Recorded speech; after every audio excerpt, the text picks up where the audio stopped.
Ladies and gentlemen, good evening, and what a fantastic turn-up for our inaugural Graeme Young Oration. My name's Michael Kidd.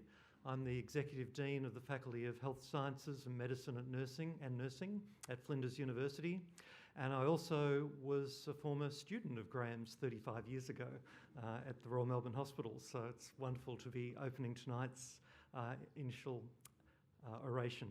I'd like to start by acknowledging the traditional owners of the land that we're meeting on tonight, the Kaurna people of the Adelaide Plains.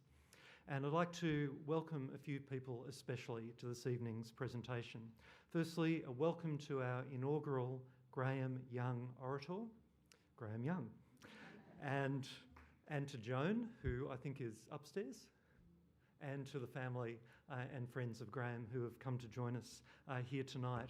Welcome to our Chief Medical Officer, Professor Paddy Phillips, to our Chief Scientist of South Australia, Professor Don Bursell, to Professor Belinda Moyes, the CEO of the Southern Adelaide Local Health Network, Mr Alan Young, the Chairman of the Flinders Medical Centre Foundation, members of the Premier's Science and Industry Council who are here tonight, other members of the Flinders Medical Centre Foundation Board, and invited guests, friends, ladies and gentlemen. I think that includes everybody. So welcome to you all. Graeme, as you know, is a very distinguished researcher in the field of cancer. And at Flinders University, we're very proud of Graeme and we're very proud of his many achievements.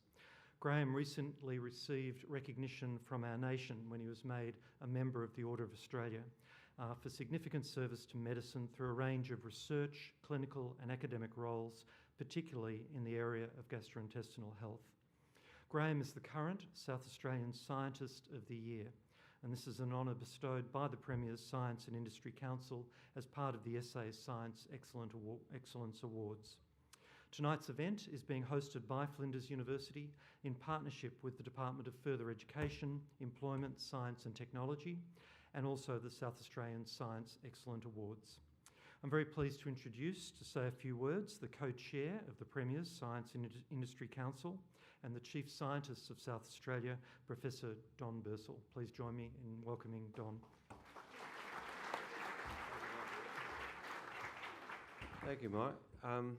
Honoured guests all, I think I won't go into details given that Michael's just done that, but I would like to recognise the immediate past Science Minister, Grace Portalacci, who was a real revelation when I met her and a year and a half ago, I suppose, when you came into that portfolio and found her so energetic and very enthusiastic about supporting science in this state, and it was really a pleasure working with her, so it's good to see you here tonight.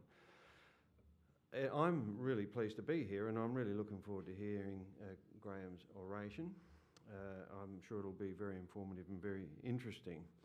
I wanted to reflect a little bit on the Science Awards. I've been the Chief Scientist for about 3.5 years now, and so I've been through the selection processes for Scientist of the Year and various other categories, mainly directed towards early career researchers in various categories, plus some awards for some of our science educators, our best science educators. The Scientist of the Year is the ultimate award that one can get in South Australia for science. And in my time, we've had 3 of those. Peter Langridge was the 2011-2012 recipient, who was the Foundation Director of the Centre for Plant Functional Genomics. So what I think it's worth recognising here is that even in agriculture, which is one of our older activities that are a strength to the economy of South Australia, the work that he and his team have done have really helped keep agriculture at a very efficient and productive level in spite of sometimes some fairly adverse climatic conditions. Just one example is that a couple of years ago I was told that 80% of the barley grown across Australia came out of the work of the research team at the Wade Institute, and with the great returns that gives to the country, it's just one of a number of examples of the work that they did. In the next year, Professor Karen Reynolds from Flinders University works in the medical devices area, an engineer working amongst medicos, doing excellent things in terms of improving the life, the living conditions of people who have with chronic problems. And this is a fantastic area, and she's doing some really, really important work for what is becoming an increasingly important area as our community ages.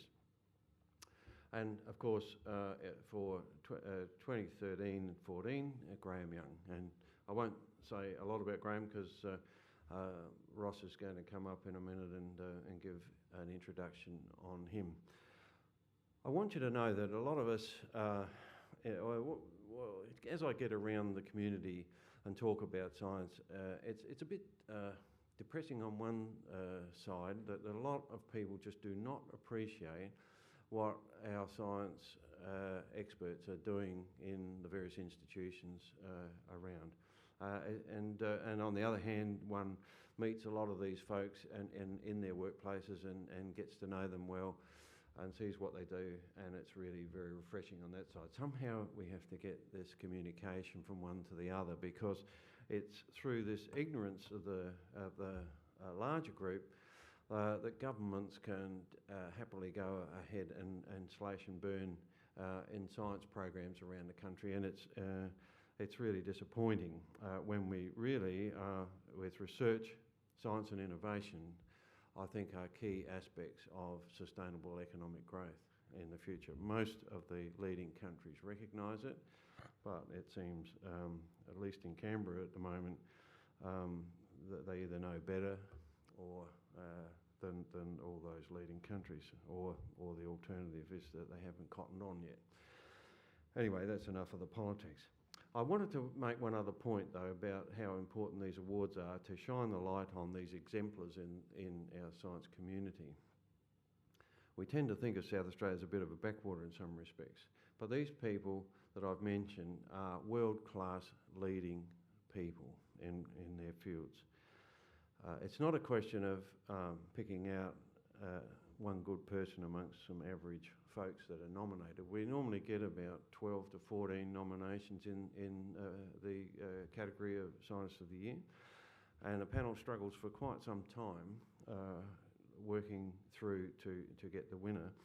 And usually there's at least 6, sometimes more out of that dozen or so, that if I'm confident if any one of those 6 had been announced at any time in the last 3 years for those 3 events, that everyone would say, yes, well, that was a worthy winner. So these are exceptional people, and the winners are the exceptional amongst those exceptional people. This is something you need to remember. So as we're listening to Graeme tonight, you have to recognise that he is one of those, and I'm very proud to be here to say those things. So we've got another lot coming up this year. I think nominations are already closed, and it won't be long when the panel will be considering this hard task again for 2014. But I'm looking forward to this evening. I hope you all enjoy it as well, and thank you to the Flinders Centre for Innovation in Cancer for this initiative, and I'll hand over to Ross now, who's going to take us through. Thank you, Ross.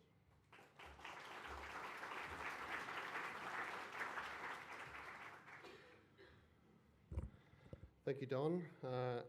I'm Ross McKinnon. I am the Director of the Flinders Centre for Innovation in Cancer, a position that I was fortunate to take over from Graeme. I'd like to welcome you, Graeme, Professor Graeme Young, your wife, Joan, distinguished guests, ladies and gentlemen.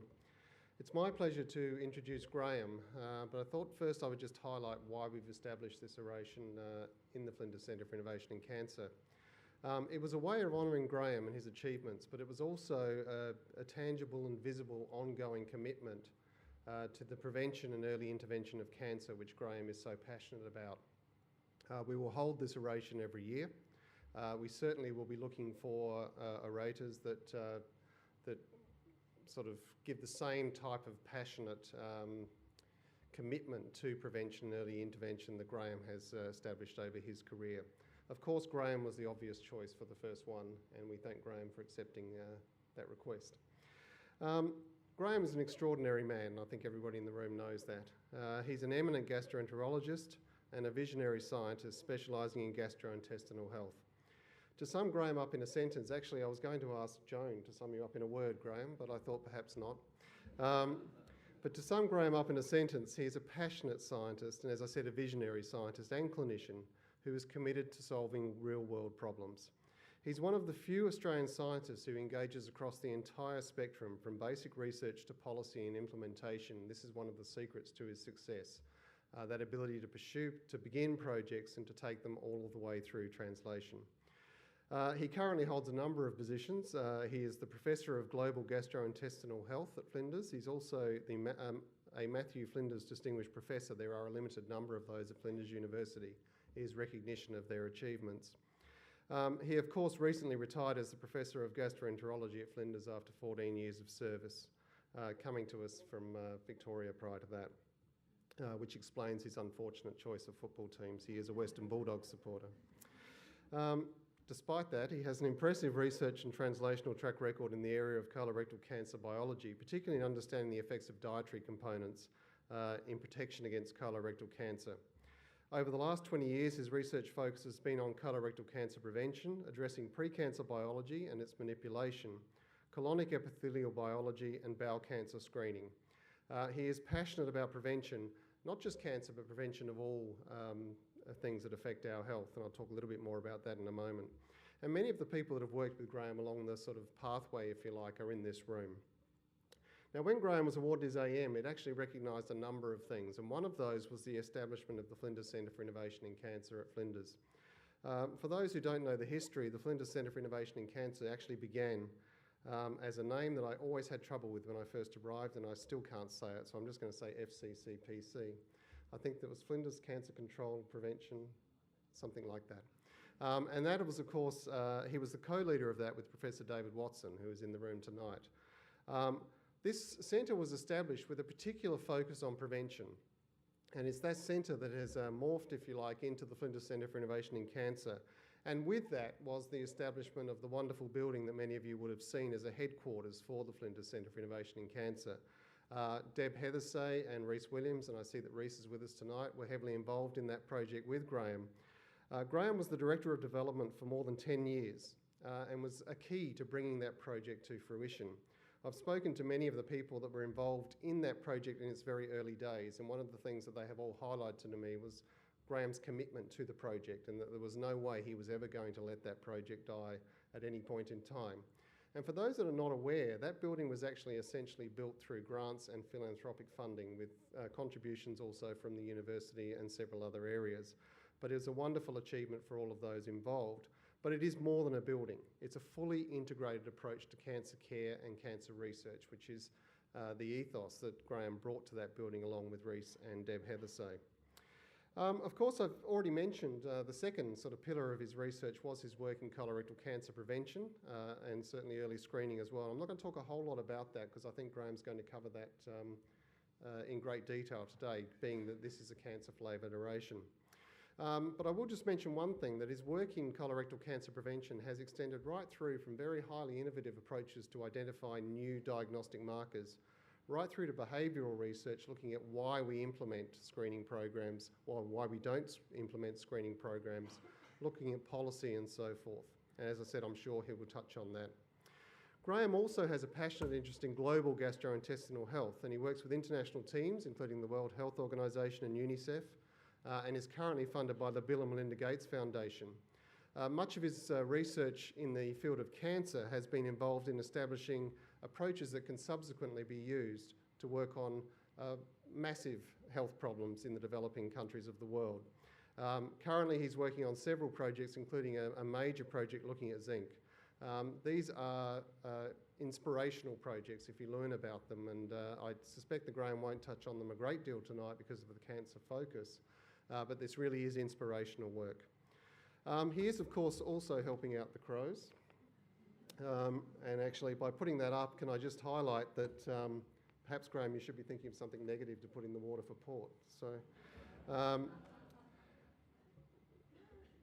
this work with the crows and also with in many of the developing countries, I think is a wonderful example of how Graeme looks at very holistically at his research. He continues to pursue his scientific career, and he continues to pursue his global health agenda with an energy and passion that is really quite remarkable. His holistic multidisciplinary team approach to tackling major health issues has brought about technology and policy changes that have saved many, many lives, both here and around the world, and will continue to do so. He has delivered research outcomes that have an impact and continue to make a difference, not just in our community, but as I said, in the global community. For all of these reasons, we are absolutely honoured that Graeme has agreed to let us name this the Graeme Young Oration, but also that he's agreed to be the first speaker. So Graeme, congratulations on your career, and thank you for being the first Graeme Young orator.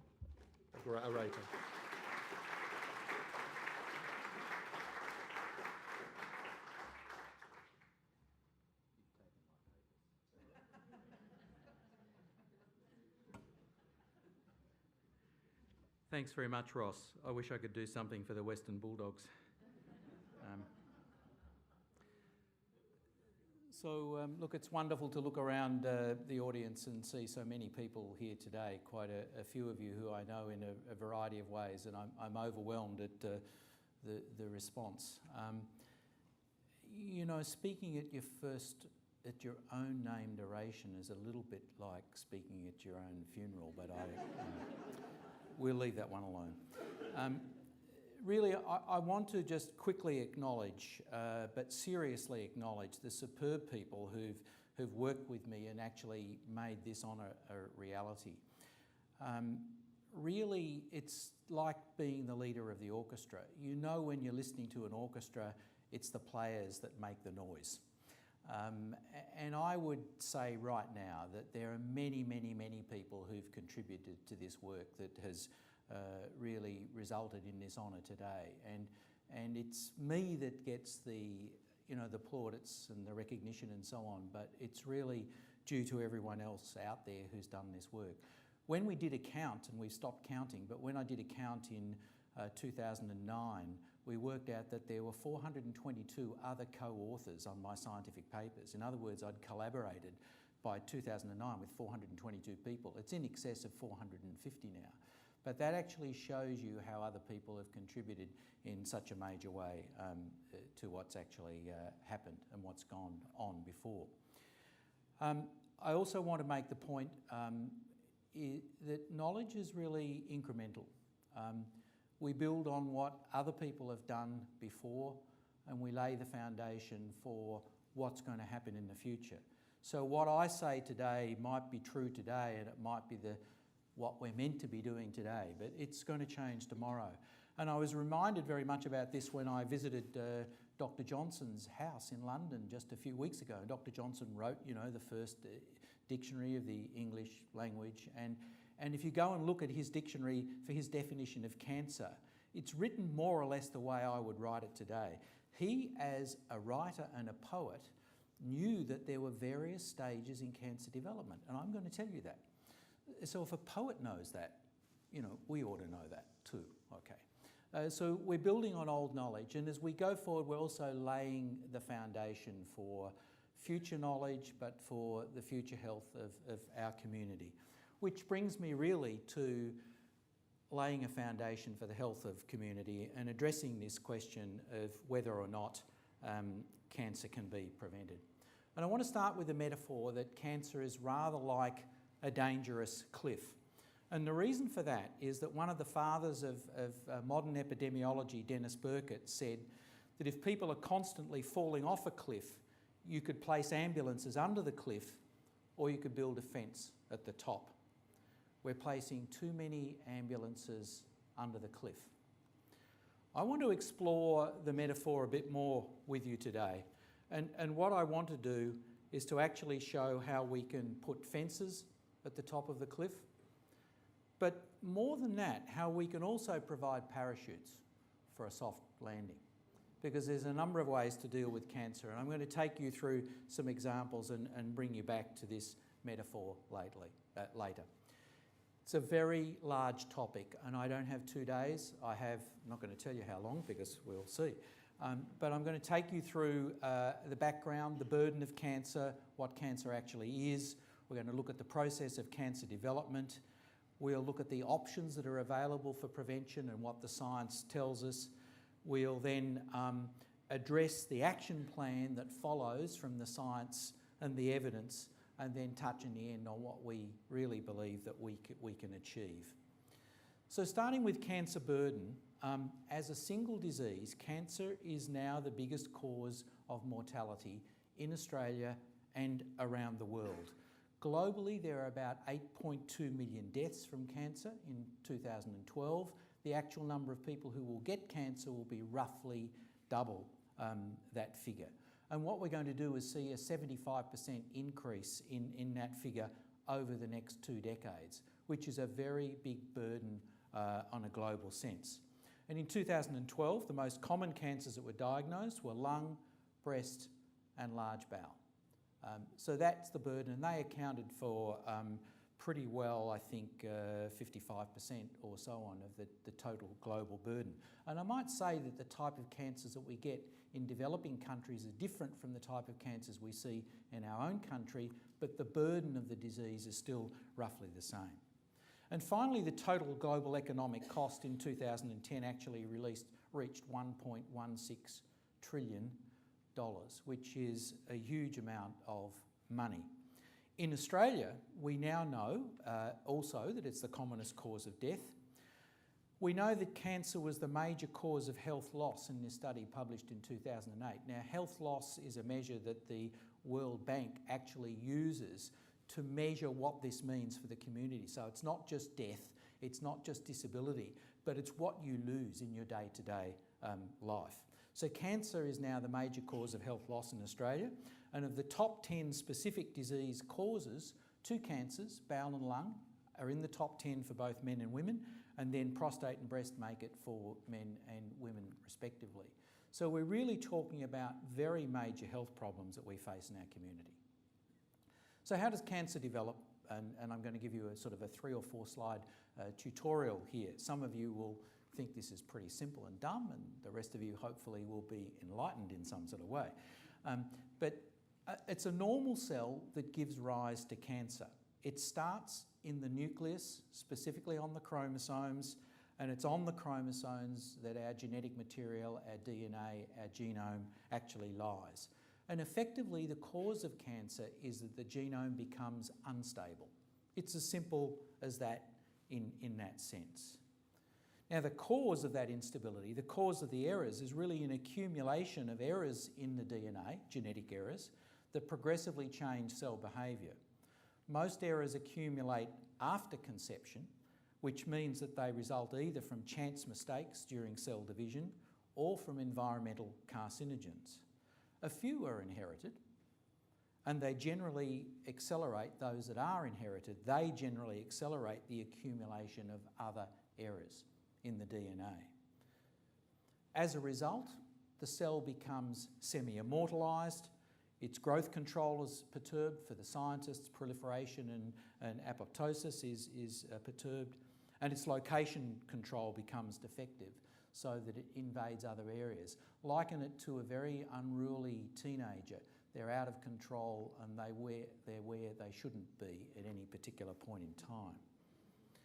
So while cancer is in fact a genetic disorder, most of the errors are acquired and they're not inherited.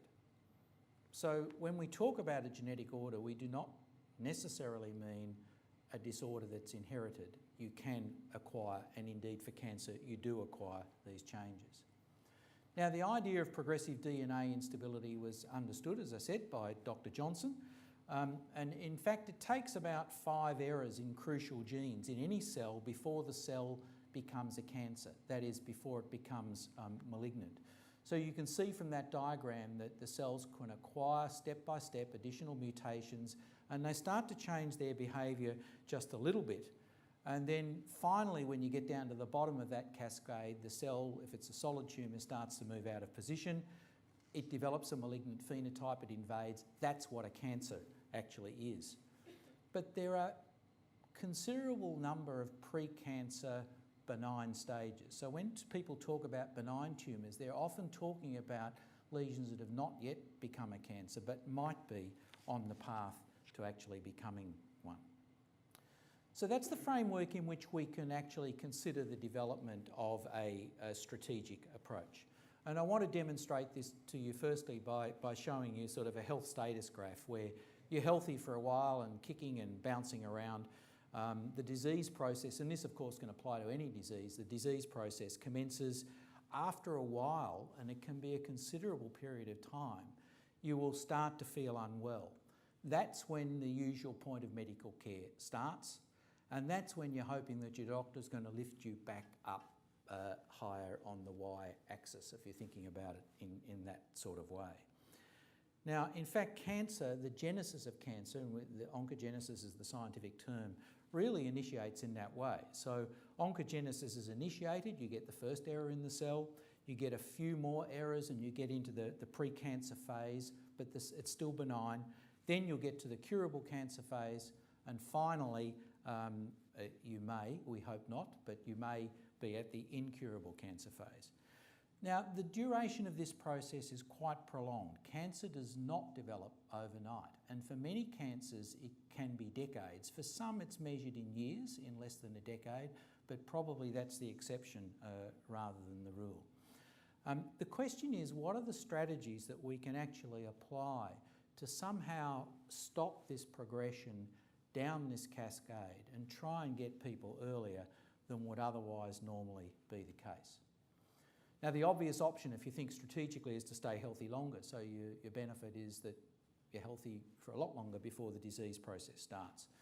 The other way to achieve a similar sort of effect is to slow that progression process. And we won't have time to go into that today, but some of our dietary lifestyle approaches unquestionably slow that cancer development process. And the other way to go about it is really through early detection, where what we're trying to do is get someone early in this process. Because it is a slow process, there is a window of opportunity which enables us to detect the lesions before they become incurable, and ideally when they're very, very easy to treat. So if we look at prevention and we think about the cliff, one option is stay healthy longer. And the phrase that we use for that is primary prevention. And I'm going to give you some examples. And we're going to use colorectal cancer because that's the area in which I work in, but we'll touch on some other cancers as we go.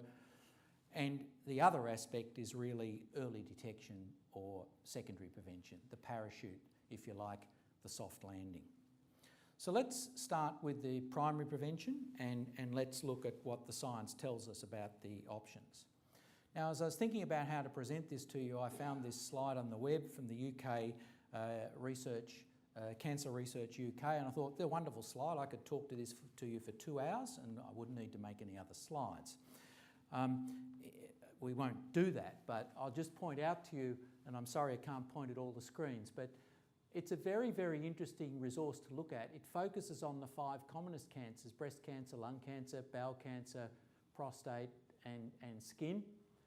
And it tells you the sorts of things that put you at increased risk for those cancers. So the obvious ones for skin are sunlight. If you go to breast, the obvious ones are actually alcohol and excess weight. For lung cancer, the obvious one's tobacco. For prostate cancer, we don't actually know what the risk factors are apart from getting older, which is a risk factor for most cancers. And then for bowel cancer, it focuses on things, and particularly in relationship to diet, the quality of the diet and what's actually in the diet.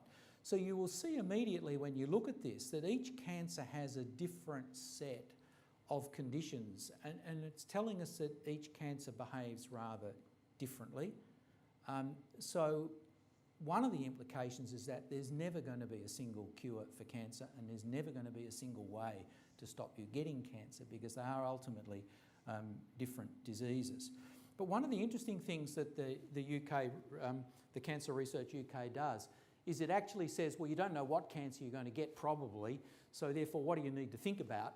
And this is the schema. So tobacco, overweight, low vegetable fruit diets, too much alcohol, and then where you work and your sunlight exposure and so on. So it starts to give us some insights into the ways that we can deal with things. And if you look at the totality of this information, and we already know this, okay, the UICC and IARC, which are, if you like, the guardians of cancer policy and so on a global scale, say that despite this knowledge, yet about half of all cancers could be avoided if current knowledge were adequately implemented. I'm going to use a little bit of the dietary information to just make a few points to you about colorectal cancer. Now, if we look at, and colorectal cancer is bowel cancer, for those of you here who are not quite familiar. If we look at bowel cancer by location, and this is an old graph, doesn't really matter, it shows you that the incidence of colorectal cancer varies considerably around the world. The countries in red are the countries with the highest incidences, and we are absolutely right there at the top in Australia. Now, there has to be an explanation for this variation, and people tend to jump to the fact, well, it's somehow ethnically related, it's somehow in your genes.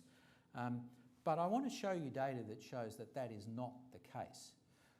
If you look at the graph on the left, you'll see that for Chinese people, around 1990, the incidence of colorectal cancer was dramatically different between Qidong, Tianjin, Shanghai, Hong Kong and Los Angeles. And in fact, if you look at the incidence of colorectal cancer in Shanghai today, it's up there with Hong Kong. So colorectal cancer is a disease, it's a cancer of affluence and increasing affluence in society. The more interesting data, so that tells you, and I know Chinese are not ethnically homogeneous, but it tells you that maybe it's not ethnicity that's the explanation. But the clear data that it's not ethnicity, and this, we have similar data in other groups, is when you look at migration patterns. So if you take Japanese people, Japanese from the Miyagi prefecture were traditionally many of the Japanese who emigrated to Hawaii. So you can actually look at the incidence of colorectal cancer in people in Miyagi prefecture in Japan and then go and look at the incidence in Hawaii. And what you'll see here is that back around 1970 or so, 5 times higher incidence in Hawaii. Ethnically, genetically, exactly the same people, but a dramatically different incidence. And even if you go up through to around 1990, the difference is still there. But look what's happened in Japan. There's an epidemic of colorectal cancer as diets change and lifestyles change. So this really says to us, firstly, it's not all in the genes you inherit from your parents, so stop blaming your parents for everything. And we have to actually ask the question, what then accounts for this variability? Solely, it's obviously not solely due to variations in the genetic constitution. And there are alternative explanations, differences in exposure, dietary factors, differences in exposure to harmful things in the diet, differences in exposure to dietary factors that protect you, and then some sort of interaction between genetic constitution and exposure. I would love to take you through all of these. We don't have the time. I'm just going to take you through one example that scientifically is a little complex, but I think it's very interesting to look at. We've been looking in the research group at how diet can enhance the host response, that is, our own cells' capacity to prevent us from getting cancer. And what happens is you have normal DNA, a DNA error may occur, and that may be endogenous. It may be a mistake in the cell during division, or it may be an exogenous, an external carcinogen that's actually done it. What is crucial is the response within the cell to that DNA error. It might fail, and if it does fail, then you end up with an unstable genome and a progression through to cancer. But the host response can do some pretty clever things here. Firstly, it can actually repair that error in the genome and take us back to having normal DNA. Now, work in our own lab and work by other people in parallel areas now show that the polyphenols in tea and some of the polyphenols in other plant-based foods do the same thing. They actually regulate the expression through an epigenetic mechanism to change how the enzyme goes about repairing the DNA. Similarly, the other thing that the cell can do is it can say, okay, it's hopeless, I can't repair this genetic defect. So what I'll do is I'll kill myself, I'll suicide. The scientific term is apoptosis, so the cell just disappears. And again, we have a range of very interesting compounds that actually enhance this process within the body. Low-dose aspirin is one of the examples. This is one of the mechanisms by which aspirin can prevent against certain cancers. Selenium, it's one of the ways in which moderate doses of selenium work. And interestingly, it seems very likely that it's the major way by which dietary fibre and resistant starch work. It's an area that I've been working on for 25 years or so now. In fact, I've lost count. And we've been very interested in what these sort of dietary factors do to the conditions within the bowel. And what we find is that with the consumption of the right amount of fibre and starch, you generate a number of natural compounds. Your bacteria do this, and some of those, including short-chain fatty acids, actually activate these mechanisms that assist cells in terms of killing off the ones that simply cannot be repaired. Now, Ying Hu in our laboratory and the rest of the lab team said, okay, well, wouldn't it be clever if we actually combine, say, two dietary factors together that work in different ways, and let's see what happens. And so far we've done the work in the animal model, and without going into detail in the graph, when you combine these two agents, it becomes a very powerful preventive strategy in animal models. We've also now in the middle of doing the work, and we've completed about half of it, which shows that the changes that you see in gene expression in the animal model are also mimicked in the bowel lining of healthy people when they take some of these substances. Now, this is in search of the magic bullet, of course, and what I've really shown to you, and there's quite a lot of other examples actually, that the right diet can actually bolster the body's natural defences. So we're using these agents to switch on the mechanisms we have within our own cells. But the question really is, do these bioactive foods provide us with the magic bullet? And the answer today, at this point in time, is, well, no, at least not yet. And you may ask, why do I say that? Well, firstly, there's a lot more evidence that we need to gather, and there's safety things that need to be addressed as well. But it's also about feasibility and the entire dietary lifestyle and how this fits into everything else that's going on. And to give you an idea for the dietary things that are important, those of you who do have breakfast, and I hope you all have breakfast and have cereal and resistant starch, when you're sitting there bored to tears in the morning and trying to wake up, you're looking at the Kellogg's, actually I don't know that this is from Kellogg's, but you see these sort of diagrams. And most of you won't have the faintest idea what they mean. You think, oh, there's a food pyramid. What the food pyramid is trying to do is trying to say to you that you shouldn't eat too much of what's at the top, and you should eat more of what's at the bottom. It doesn't tell you that you still shouldn't overeat, but it's devices like this that are trying to say to you, it's not about a simple magic bullet. It's really about considering the whole lifestyle and how you eat and what you actually go about it. And for example, if we look at physical activity, we know that people with a high level of physical activity have a reduced incidence for colorectal cancer. But you really have to be a builder's labourer to get to that level of physical activity, okay? Anyone builders, actually I know there's at least one in the audience, so I better stop there. And if we looked at obesity, it would be in the other direction. You know, if you were obese, your risk for bowel cancer would increase about 50%. It would go up 1.5 times. Now, you and I know what the problem is. And again, it's often poets and cartoonists who identify the problems before we as health service delivery people and scientists do. There is a major problem in getting people to be motivated and to understand that this is the sort of thing that they should be getting on to do. And of course, it's a case of too much information, and I have to show a couple of these to you, but these are stuff I've picked up out of the newspapers recently. Functional food fraud, we're in denial about our health. What does cancer smell like? It's talking about the dogs that can smell cancer. I love this cartoon, which is clearly, you know, playing on a bunch of errors here. A new study claims a daily glass of red wine may help prevent bowel cancer. And you can see the size of the glass of red wine. The problem is that the information is really, really complicated. And a little bit of red wines may prevent you getting cardiac disease, and it's not due to the alcohol, right? It's due to the polyphenols. But a bit of alcohol actually starts to increase your risk for cancer. So this is a very, very complicated area. And if you think you're hearing mixed messages, you are hearing mixed messages. The best story is the one that was in the newspaper yesterday that said, prune those kilos. And it says if you eat 2 handfuls of prunes a day for 3 months, you'll lose 2 kilos. Joan came out with 8 prunes in her hand, and I thought you'll lose more than 2 kilos if you eat those prunes. But you know, what is this? Why would you even report that in the newspaper? I mean, and this is the stuff that you have to really work through. So I want to simplify the information overload for you. There are several key points about diet and cancer.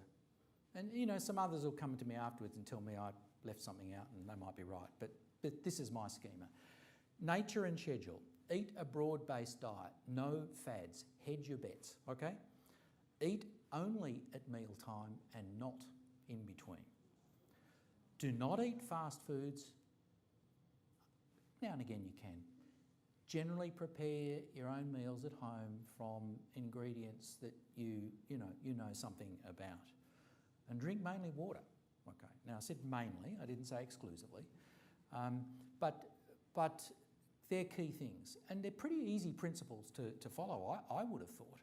And in terms of amount, moderation in everything. And I say to people who are worried about losing weight, they say, how much do you eat? I say 2/3 of what you ate yesterday. Just reduce your portion size. You will actually find quite quickly that you do not need to eat that huge volume of food. And of course, avoid obesity. I mean, if you're obese, you're either underactive or overeating, and probably a combination of the two. And then the final simple rule for physical activity is not go out and be a builder's labourer, but to walk for at least 30 minutes a day. So to come back to primary prevention and an offence, primary prevention is actually about addressing the causes, and they're listed here for you, and you probably realise what they are already now, but physical activity, dietary factors, obesity, being overweight, alcohol use, tobacco. Tobacco is the key carcinogen. WHO says there are 111 definite carcinogens and 66 probable ones. So that's what's out there in the environment that we all face. Infections, HPV virus, Helicobacter pylori, bacteria that causes gastric cancer, and the hepatitis viruses that cause hepatitis. You know, dealing with those infections is crucial. Environmental pollutions and occupational carcinogens in developing countries are absolutely crucial. And then, of course, we come to radiation, especially ultraviolet light. So you can see, when we go down this list, we know an awful lot about what the causes of cancer are. So let's move on to this issue of secondary prevention or early detection. Because when most people talk to you about prevention, they only talk to you about what we've already discussed, the fence side of it. We're now moving to the parachute. And there's 3 elements to the parachute: the early warning signs, the high-risk situations, and screening. And I want to point out to you that in screening, simple tests are applied across a healthy population in order to identify individuals who are likely to have the disease but do not yet have the symptoms. And herein lies the challenge for us. We're asking you to do something when you don't actually believe you need to do it. In fact, this is the entire challenge for prevention of disease. Now, there are excellent aids to early detection, and I'm going to use colorectal cancer as the example. But if we look in the colon with a colonoscope, we can see a 2 or 3 millimetre lesion. We can see a 1 centimetre polyp, which is an adenoma that we can easily remove by colonoscopy. We can see a 3 centimetre polyp, and we can, with a skilled colonoscopist, can remove those, and sometimes these have a small focus of cancer in. And then, of course, we get to the cancer stage. The reality of it is that symptoms usually develop at some stage during the progression of the cancer, sometimes 2 or 3 years after the cancer itself has actually formed. And at that stage, you are more likely than not to be either a stage C or stage D cancer, which are the harder ones to treat. If we can get cancer at stage A and B, when it's not usually symptomatic, it's greater than 70% curable, and in fact stage A nowadays is 95% curable. We can use tests for occult blood in the bowel actions, and we'll talk a little bit more about those and what that means in the Australian context. And we can also visualise polyps by colonoscopy. So let's just start with colonoscopy, because this is relevant to some people and certainly is the crucial part of the procedure when you're screening and you do a screening test. So colonoscopy is accurate, but it is invasive. There's a small risk, about 1 in 1,000 at colonoscopy. The good thing about it is it can be therapeutic. You can remove the polyp, and indeed now and again we can even remove the early cancer. We find in Australia, and many countries are of this view, that it's of questionable cost effectiveness to the general population, and so what we do is we reserve colonoscopy for the high risk groups. And what do we mean by high risk groups? And so let me explain this in very simple terms to you, because you might ask the question, how do I know it might be in my genes, i.e. how do I know it might be inherited? Very simple rule. You simply work out, if you can, and it's not always that easy, but do more than one family member have the same cancer in my family? That's the first question. If so, go to your GP and talk about it. Or did someone closely related to me get cancer at a much earlier age than I would have expected it to occur, or people generally would have expected it to occur? And again, that tends to point to some sort of risk, and that's also when you go to your doctor. The other way to look at it, and it's relevant to the colon or the large bowel, is that if I have something wrong with my bowel, what conditions might increase my risk? And so you need to have ongoing colonoscopic surveillance every few years. Well, if you've had a past colon cancer or you've had a past adenomatous polyp, that's one very common setting. And of course, if you've had long-standing inflammatory bowel disease, but not irritable bowel syndrome, not diverticular disease, not hemorrhoids, not a bunch of those other things. It's for this particular sort of group that in the Australian context we generally reserve colonoscopy. Now, why don't we use colonoscopy to go straight to the general population? And there's a bunch of ways to answer this question, but there is, I think, a fairly simple way. If we actually show a graph that looks at the status of the colon, the large bowel, in your lifetime, once you reach 50 years of age, what we find is that 65% of people will not have and will not develop cancer, and they will also not have any polyps. About 5 to 6% of people will either have or will eventually develop cancer. And then somewhere around about a third will develop adenomas, some of which might go on to develop into cancer. So the options really are to just colonoscope everybody, and you have to say to yourself, why would you do this? I mean, here's 65% of people who do not need this invasive procedure to take a day off work and so on and so forth.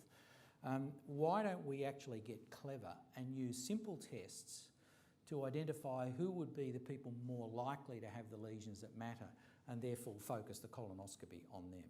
And that is effectively how screening programs work. We use the screening programs to identify the people more likely, it doesn't mean they will have, to have the lesion. And we basically use fecal occult blood tests to achieve that at the present moment in Australia. And I show you a little bit of the technology and the methodologies about how that's done. You'll see, some of you will experience some of these devices. Those who have will know that you have to dive rather deeply down into the toilet bowl to scoop up the right amount, not too much, not too little, put it into the container. And some people are simply not prepared to do that, and we're going to come back to that. But the point I want to make to you is that 5 randomised controlled trials, which are the highest level of evidence that we can have in medicine, show that the early crude versions, the old GFOBT as we scientifically call them, led to a reduction in mortality from colorectal cancer. If you did the test a couple of times, you reduced your chance of dying by 40% if you did the test, using these simple old crude tests. It's amazing the benefit that you get from a very simple test. So that brings us to Australia's National Bowel Cancer Screening Program. By look of the age of most of you here, many of you will have received an offer or will be due to get one. What it aims to do eventually is to provide a free biennial, that second yearly fit test, to everyone aged 50 to 75. And it actually includes a letter that says, look, if you happen to be in a high risk situation, maybe you should go and discuss this with your doctor. Now, if you do the fecal immunochemical test, the FIT test, and it's positive, and that will occur in about 6.5% of people, 5% of that 6.5%, so 1 in 20 of the 6.5% will have cancer. Most of those cancers will be curable, and I'm going to show you the data that actually proves that, okay? And 45% will, and it's picking up the curable cancers that reduces the death rate. And in about 45% will actually have adenomatous polyps, which are better out because it means they will not progress on to cancer. And we now know if you do that, you reduce the chance of getting cancer. But several years ago, when we were in one of the meetings in Canberra, we thought, well, maybe we need to work out whether this is working. And so what we did was we aimed to set up a study here in Adelaide where we wanted to determine whether the cancers found in people participating in the national program are diagnosed at an earlier stage, that is, they're downstaged, compared to cancers diagnosed through all other pathways in South Australia. And without going into the details, we looked at all the cancers in the cancer registry, and South Australia has a very good cancer registry, 2003 through to 2010. We looked at the staging of cancers diagnosed outside the program and those diagnosed inside the program. And if we cut to the chase, what this graph does is it shows you the cancer staging A, B, C through D, and I'll explain what that means in a second, for the purple group, the positive test people compared to those who were not in the national program. So they would have been mainly diagnosed through symptoms. The first thing you will notice is the stage D cancer, which has only a 5% survival, basically, fell from 12.5% to 2.5%. So a dramatic drop in the number of people with what we would basically say is almost incurable cancer. At the other end of the equation, the cancers that are 95% curable, we move those up from just under 20% to just under 40%. So these are going to translate into major impacts on mortality. And so there is a really good reason for the Australian government to ask you to dive down into the toilet bowl. I must say that in Australia we do take a fairly serious approach to this, and the Scots call it keeping your pipes in tune. I can't get a Scots accent, but we are pretty serious about this in Australia. You go to, in Taiwan, they presented me very proudly with a cup about 5 weeks ago, and this cup had, sorry everyone, but a big steaming stool on the cup. And you sort of didn't really want to put your lips on it, but it was to get the message through that we just need to think about this stuff as being a normal part of our day-to-day living. If you like, in the same sort of way that's become the norm for many women with mammographic screening and cervical cancer screening. But screening is not just a test. We've got to engage the subject. They do the screening test. If it's positive, you go on to colonoscopy. Unfortunately, we know in the Australian program that while it is about doing the test in the first place, only about 40% of people, and in fact it's got to be a little bit less than that, are actually doing it right now. Now this takes us to some of our fascinating behavioural work, and I'd love to take you through this because suddenly I realised here I was interested in high-tech medicine, technology, diagnostics, and there was another part of making healthcare systems work. It was the human end of the equation, not the medical end of the equation. And so I really got to meet with some wonderful behavioural scientists, and I'm really sorry I can't introduce you to them all and name them. We just don't have the chance to do that. But they explained to me that there is this model of behaviour which basically says, well, to get people to action, we think about different stages. So there's the pre-contemplation, contemplation, preparation, then you act. Hopefully you keep that action up. And I said, okay, that sounds good. What do we do with it? And they said, well, we need to know where people fit in that schema. So we did some research and we looked at that, and we found that in Adelaide people, over half weren't at the point of action, and only a quarter of people were actually acting or maintaining their action. So then I said to them, well, okay, this is great descriptive stuff. What do you do about this? What have you done in other areas to advance people through these stages of change. And they said, well, there's a bunch of simple little tricks.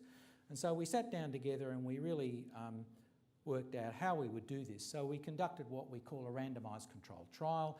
We took 12,000 people. To half of them we sent a standard invitation letter that was over my signature, and you think, if I write to you, you'll do it, but no.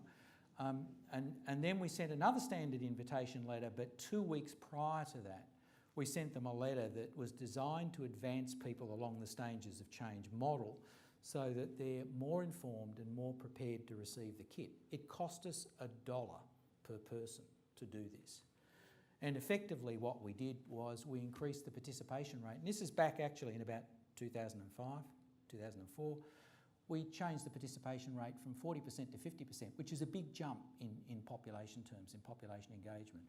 This is now part of the National Bowel Cancer Screening Program in Australia, and it's used by seven or eight other countries around the world now as strategies for increasing people's engagement in screening.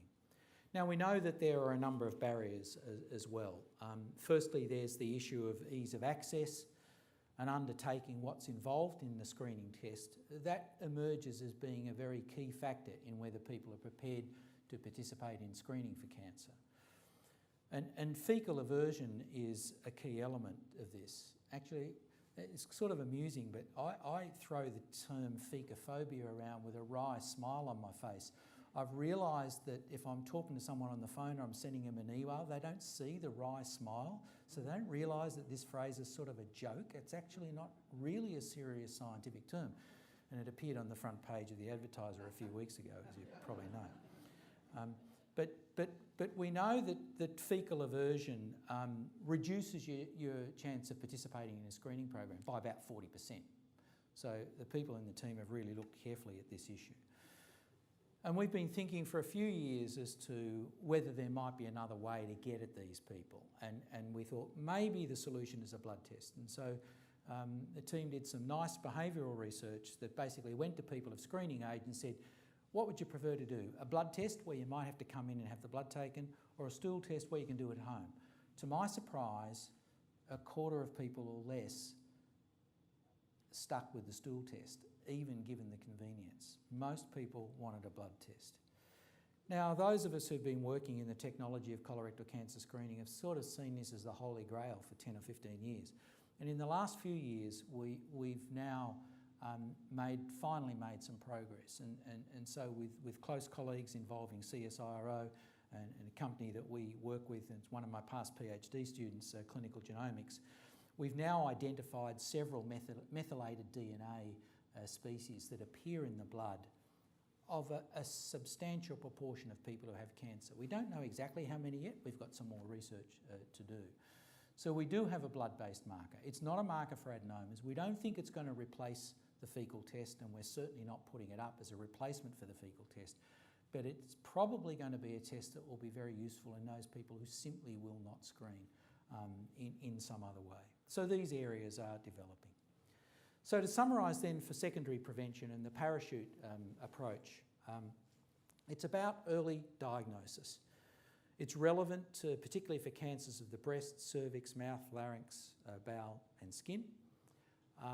Education to promote early diagnosis through promoting the understanding that you're in a risk category, and if you're in a risk category there may be something special you should do, go see your doctor. Responding appropriately to symptoms is the other crucial issue in early detection. And compared with when I was a young doctor, many diseases we see today are nowhere near as advanced as they used to be when I was a young doctor. I mean, the whole population has a much better concept of when they need to go to the doctor now. In fact, we're inundated with people who come to us too often, but that's another issue. And screening has unquestionably been proven for breast, cervix and bowel. That's where the best evidence lies.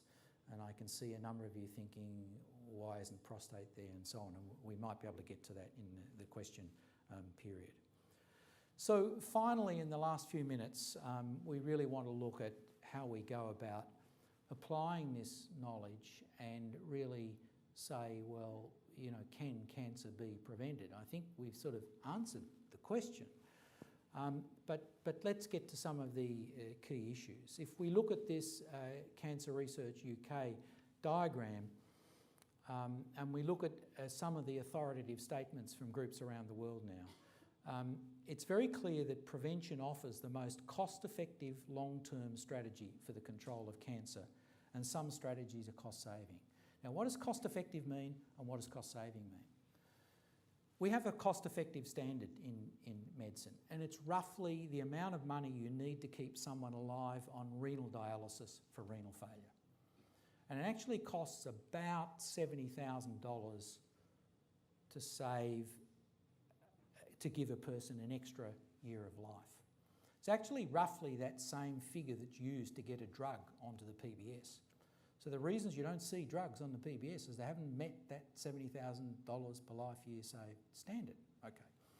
Now, what that figure says is it's worth spending the money. Okay. Now, cervical cancer screening, breast cancer screening, colorectal cancer screening, much greater benefit than that, sitting down around $15,000, $20,000, $25,000 per life year saved. Vaccination programs, in comparison, much cheaper again. Okay. So these are things that sort of are part and parcel, they meet the cost effectiveness criteria. Cost saving is another matter, and this is what we really want the people in Canberra to hear loud and clear at the moment, because they're so concerned about the fiscal issue. Some elements of screening actually save you money. It's not just a question of is it worth spending the money? You will, if you invest today, make money in the long run.